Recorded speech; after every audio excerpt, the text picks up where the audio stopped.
প্রিয় গ্রাম পুলিশ ভাই বোনেরা, আসসালামু আলাইকুম। আশা করি আল্লাহ পাকের অশেষ রহমতে আপনারা সকলেই ভালো আছেন। আপনারা অবগত আছেন, গতকাল একটি পোস্ট করেছিলাম আমাদের নিয়োগ বিধান নিয়ে, 2011 সালের গ্যাজেট নিয়ে। তো পোস্টটি অনেকের কাছে ভালো লেগেছে, আবার অনেকের কাছেই খারাপ লেগেছে। যাদের যোগ্যতা আছে, যারা শিক্ষাগত যোগ্যতা সহ সকল শারীরিক যোগ্যতা আছে, তাদের কাছে পোস্টটি কিন্তু ভালো লেগেছে। আর যাদের যোগ্যতা নেই, অনেকের কাছে এই পোস্টটি খারাপ লেগেছে, লাগাটাই স্বাভাবিক।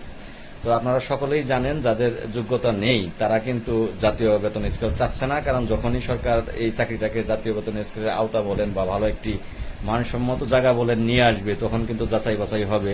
অযোগ্য ব্যক্তিকে এখানে নাও রাখতে পারে। সেক্ষেত্রে এই ব্যক্তিগুলো চাবে না যে ভালো জায়গায় গেলে আমার চাকরি থাকবে না, তো দরকার কি আমার ভালো জায়গায় যাওয়ার। এর চেয়ে যেই টাকা বেতন পাই, চাকরিটা থাকলে সেই বেতনটা তো পাই, পাশাপাশি তো আমরা অন্যান্য কাজ করতেই পারছি। যারা লেখাপড়া জানে না আগের লোক, তারা কিন্তু ঠিকই এর পাশাপাশি দিনমজুরের কাজ করে যাচ্ছে। তারা বিভিন্ন কাজে লিপ্ত আছে। তারা খেতে খামারে কাজ করে, তারা কৃষি কাজ করে, তারা বিভিন্ন কাজ করে, রিক্সা চালায়, ভ্যান চালায়। গ্রাম পুলিশ সদস্য অনেক আছে যারা আগের, তারা বিভিন্ন কাজ করে ঠিকই বাড়তি টাকা ইনকাম করে। এখান থেকে যে টাকাটা পায় সেটা তাদের একটা আলাদা বেনিফিট। তারা মনে করে যে আমরা যা পাই এটাই আমাদের লাভ, এটা দিয়ে আমাদের চলে, চাকরিটা তো আছে।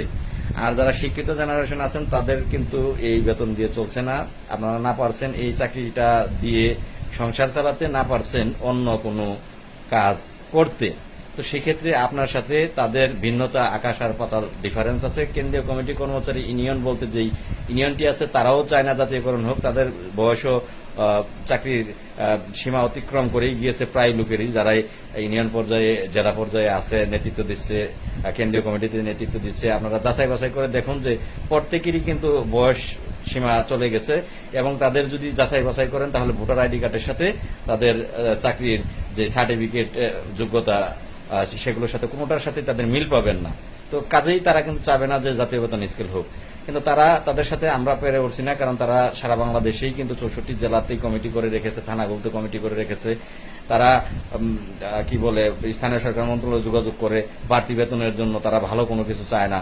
তো 64 জেলাতে কি আপনারা ইয়াং জেনারেশন, শিক্ষিত জেনারেশন আপনারা নেই যে এক একটা জেলা থেকে 2 জন করে ব্যক্তি আপনারা বেরিয়ে আসতে পারেন? স্বাবলম্বী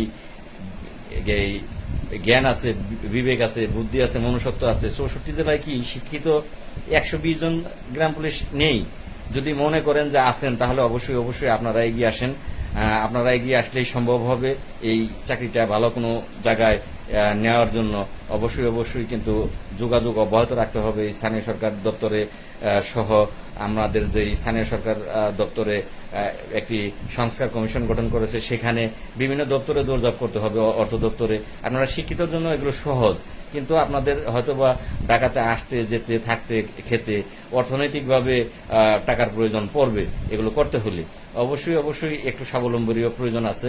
তো আমি আশা করব যে 64 জেলা থেকেই আপনারা বেরিয়ে আসবেন কিছু গ্রাম পুলিশ সদস্য, অন্ততপক্ষে এক একটা জেলা থেকে 2 জন। আমি হয়তোবা 20 তারিখে আপনাদেরকে ডাকতে পারি। আমি পরবর্তীতে একটি পোস্ট করব। আমার পোস্টে কারা কারা সাথে থাকবেন অবশ্যই অবশ্যই তারা কমেন্ট করবেন। আমার পোস্টে আপনাদের মোবাইল নাম্বার দেবেন, কমেন্ট করবেন সেই পোস্টের মধ্যে।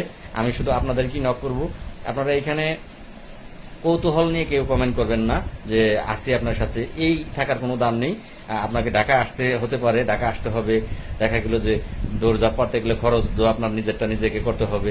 তো যারা করতে পারবেন শুধু তারাই আমার সাথে নক দেবেন। আমি আশা করব ইনশাল্লাহ 120 জন অনায়াসেই হয়ে যাবে। সকলে ভালো থাকবেন। ধন্যবাদ সকলকে। আসসালামু আলাইকুম ওয়া রাহমাতুল্লাহি ওয়া বারাকাতুহু।